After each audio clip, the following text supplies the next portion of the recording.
97.3 FM. News and talk, powered by the Pacific Northwest. The Dori Monson Show on KIRO Radio. This is The Big Lead. All right, getting some results in from Iowa. Just kidding. The Democrats are running it. Oh, I'm sure that national health care will do really well with the party in charge. How great is this? I'll talk about Iowa in a few minutes in the big lead. I got a bunch of local stuff I have to get to, but now they say they're going to have some results in 2 hours, and it's just a disaster. This is as optical a disaster as possible. That after months of impeachment talk and Mueller and Russia, Trump today in the Gallup poll, not Rasmussen, Gallup poll today, Trump hits the highest approval of his presidency. He was down at 35% in Gallup just a couple of months ago. And he today is at 49%, higher than Obama at this point in Obama's presidency. And so you got the president soaring because everybody recognizes what an absolute sham impeachment is until tomorrow when they finally are going to bring the curtain down on that off Broadway show. And so you got Trump soaring, and then you have the Democrats attached to an absolute disaster in Iowa. And again, lots of speculation. You know, while the Democrats were screaming, Russia, fix 2016 election, Bernie Sanders is the Democratic Party's worst nightmare.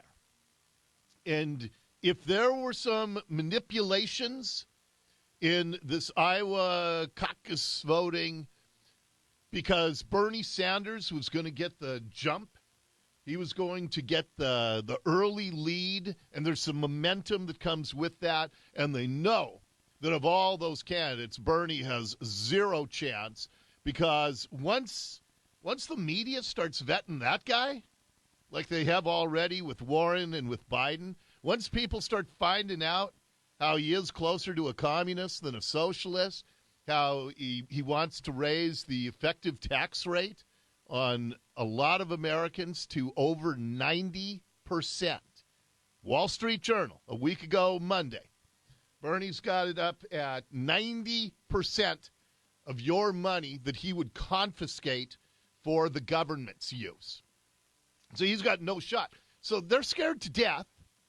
It looks like Bernie was doing well in Iowa. The Democrats, they colluded with Hillary in 2016, as proven by the WikiLeaks docs, that Hillary and the DNC colluded to make sure that Bernie was forced out in 2016.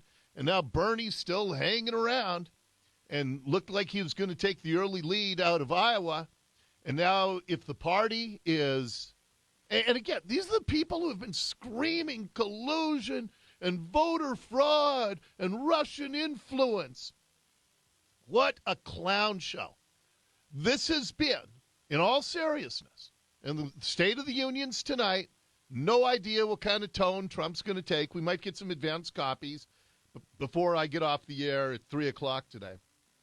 But this has been the worst day for the Democratic Party since Election Day 2016.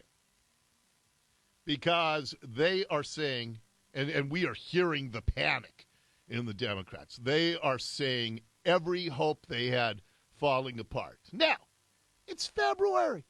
So much is going to change in the next 9 months. Anybody who says, oh, it's all over for the Dems, Trump's locked in for another 4 years, be insane. So much can change over the next 9 months.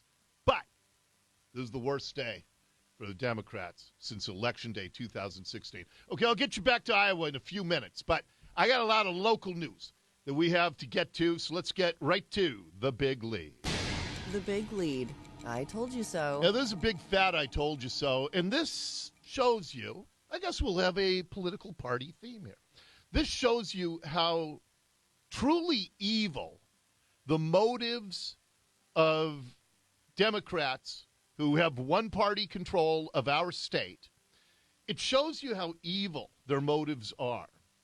Because there's a bill that has just dropped in Olympia, House Bill 2688, and it would remove congestion relief and improved freight mobility from the goals for the Washington State Department of Transportation.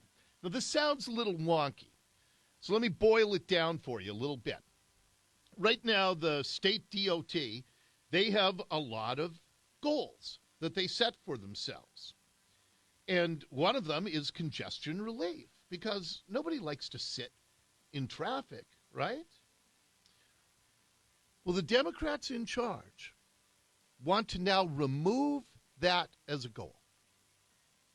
In other words, they want to engineer even more gridlock in our state. If right now you sit in your car for an hour, trying to get from Marysville to downtown, trying to get from Pierce County up into King, because you have to for your work, and it would take you 2 hours if you tried taking mass transit. So you have no choice. You got a family, you got kids you want to see, you got basketball teams you want to coach, whatever it might be. And now the Democrats in charge, single-party control in Olympia, they want to engineer even more gridlock in our state. What it would do is essentially eliminate any essential road building that might be able to relieve the gridlock a little bit. Also, they would remove freight mobility from the list of goals for the DOT. So in other words, all of these great, wonderful truckers that we have who work a very honest day for their paycheck, the ones who get all goods to marketplace, and even if you've shifted your shopping from retail to online, you still got a lot of great delivery people who have to use these roads to get things to your house. And I love our truck drivers, or UPS, USPS, FedEx, all of them. I don't mean to leave any out.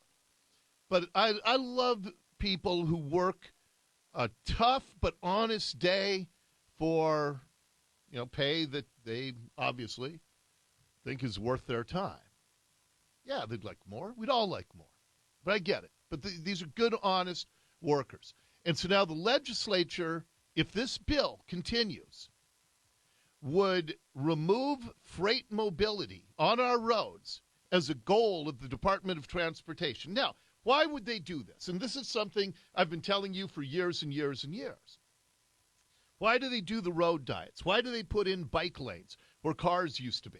Is it because they think, it'll help transition people to cycling to work? No, that's the lie they tell. The reason they do it is because they want to engineer gridlock, because they believe that they know how to run your life better than you do.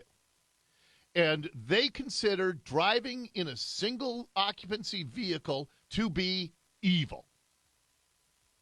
So if you live in the suburbs, if you live in the rural areas, and you need a car to get to work, what you have to do to make a living is evil in the minds of the Democrats in control. And they want to make it even worse. And there is nothing more precious in any of our lives than our time. And so that's why I say, I don't know the individual members of the legislature, but I know that this goal is pure evil.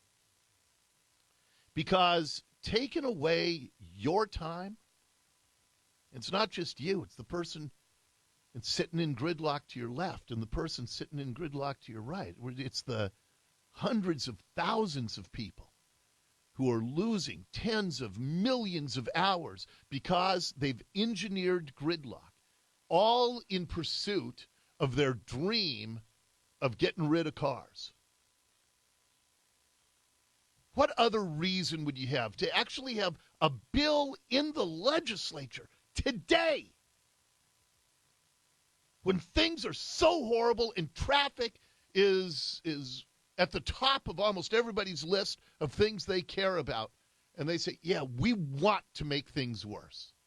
We as a legislature want to make things worse. We want to steal the most precious asset you have in your life, your time.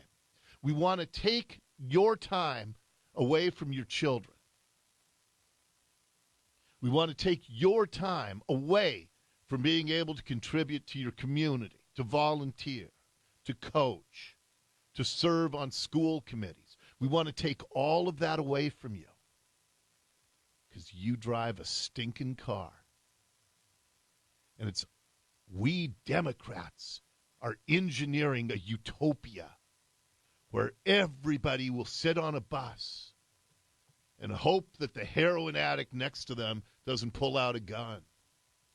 But if they do, that's just collateral damage in our pursuit of utopia. So, just want to make sure that you are aware exactly of what's going on in Olympia. If we don't get a revolution in this one-party state, if we don't get some semblance of balance, you're going to see the most precious thing you have stolen from you. And yeah, your money's getting stolen too, but your time is irreplaceable. House Bill 2688. Evil on display in our legislature. Next up in the big lead. The big lead. Your tax dollars at work. And then there's this. The Seattle Department of Transportation was trying to put in a high-speed bus line from Madison Valley into downtown Seattle. And they said it'll cost $121 million. And they said, but we'll get $60 million of it from the feds. You know, we'll bilk the rest of the people in the country. We've milked this cow dry with taxes here locally. But there's a problem. It turns out that an expert review says Seattle is unprepared to deliver what they've promised to people. And who's to blame for this? Well, it'd be the Seattle Department of Transportation. And they said their management just isn't prepared to do what they've promised. Now, this gets back to something that I talked about when we broke the story on our show, that the director of the Seattle DOT, Sam Zimbabwe, if that is his real name. No, we're the ones who broke the story, that that's not his real name. And this was my concern. Everybody goes, hey, Monson, what do you care if the guy changes his last name? And I don't even remember what his old last name is. And I said, here's why I care. Because it is my guess that a white guy knew that if he wanted a better chance to get the S.dot gig, if he changed his last name to something that sounded much more ethnic, he'd have a much better chance. Because that's the bizarre way that liberals' minds work. You know, we vote for mayors because of their sexual orientation. We vote for sheriffs, regardless of their competency, because of their sexual orientation. We hired DOT directors. Kubley was before this guy. And Kubley was the most incompetent public official. He was the most. Mitzi Johanknick, the King County Sheriff, is making a run at Kubley for most incompetent. But I said, you change your last name when you're, whatever he was, 35 years old, to Zimbabwe, a country that's some like 2% white, and a country, by the way, that used to have a glittering public transit system, and it has fallen into third world status. And I thought, oh, this is perfect for Seattle. But that was my suspicions, that were hiring people for the most ridiculous of reasons. And he said, no, it was a blend of my wife's name and my name, and we wanted to combine them. And they came up with Zimbabwe. And that was my speculation at the time. Is this guy getting hired because he is the most competent person to run SDOT, or is he getting hired because he has an ethnic-sounding last name that he concocted out of thin air? Well, it looks like my suspicions may have been correct because this brand new study, PMA Consultants, concludes that SDOT does not have the management capacity and capability to implement this bus line that they've promised to the people and they said should get all these federal funds. Again, you get what you vote for, but we've got to stop voting for people around here based on virtue signaling. It's insane. We've got people who engineer gridlock. We got people who can't deliver as promised and keep their jobs. We are in the midst of absolute insanity. Okay, let me get to a little bit of Iowa here in the big lead. The Big Lead, top trending. As I said, absolute disastrous last 16 hours for Democrats. Still no votes in Iowa. Tremendous fear within the party that they are manipulating the Iowa vote because Bernie Sanders was doing too well, and the Democrats know that Sanders has no chance against Trump. And so they have this bizarre, radio silence. They say they're going to release results. We'll have it for you live at about 2 o'clock this afternoon. Meanwhile, Gallup has Trump at the highest approval rating in his presidency, higher than Barack Obama. And this was hilarious, though. Chris Matthews, far left Chris Matthews. Here's how he described what's going on with Democrats in Iowa.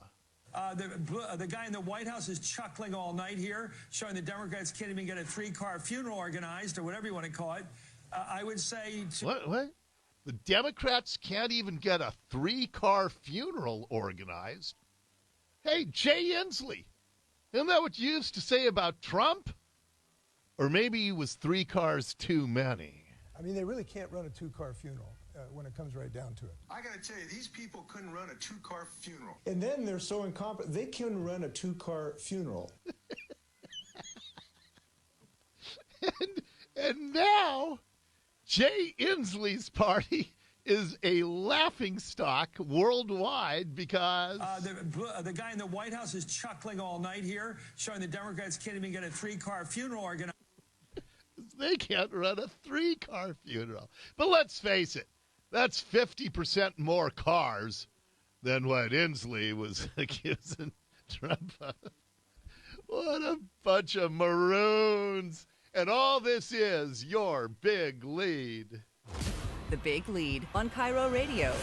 Coming up next, there was a public event at the downtown Seattle Library on Saturday.